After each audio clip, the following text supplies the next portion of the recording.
A website is a representation of individuality, whether it be your own or that of your company. One of the many factors that play into putting forward a consistent presence on the web is the use of fonts. In the past, web fonts were fairly restricted, but today, thanks to modern browser technology, you have far greater options where fonts are concerned. The 2012 theme ships with a custom font hosted by Google Web Fonts. Later in the course, we'll look at how you can swap out this Google font for a different Google Web font, but for now, let's take a look at how you can change the style sheet in your child theme to use a standard font instead of the one that ships. Looking at the 2012 theme, you can see it uses a sans serif font. And if we go behind the scenes to look at the style sheets, so I'll go in here and go inspect element to any element and go to computed style, you'll see down here under font family, the font that's being used is called Open Sans. It also has a fallback to Helvetica, Arial, and sans serif. This is what's called a font family. What happens here is the browser will try to use Open Sans. If Open Sans doesn't work, it'll use Helvetica. If Helvetica doesn't work, it'll use Arial. And if Arial doesn't work, it'll use any sans serif font. What we want to do is make a change to this font family in such a way that we can use a different font. To find the original style that kicks in here, instead of using the technique I showed you earlier, I'm simply going to go into the computed styles and click on this link that points to the original style in the style sheet.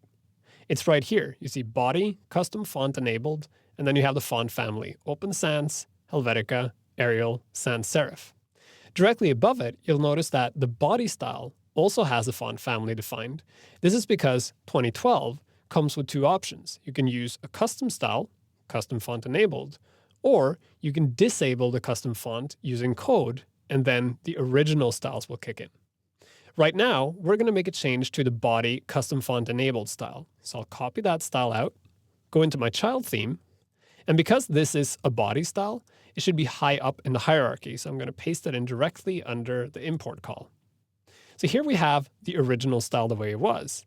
But now I want to change the font family over completely to another standard font family. So I'm going to swap out all this code with Georgia times New Roman times serif. When I save the style sheet now and reload the web page in my browser, you'll see that all the font on the entire page has been changed to Georgia because that's now the main font family. Now, it's important to note that this doesn't necessarily work the exact same way on all themes. Many themes have very specific fonts assigned to different elements, and you may find that there are several different places where the font is defined, in which case you have to go in and find all the places where the font is defined in the original style sheet and then overwrite it piece by piece. But in a well-written theme, the font is defined once at the very top, and you can simply overwrite it the way we did just now by just typing in a new font family. Changing the font family of a website can make a huge difference in how the website appears and what message it communicates to the visitor. Choosing the right font family for your site is important, and no matter what people say, there is no such thing as a right or wrong font. The font that fits with your message and communicates it well is the right font for your website.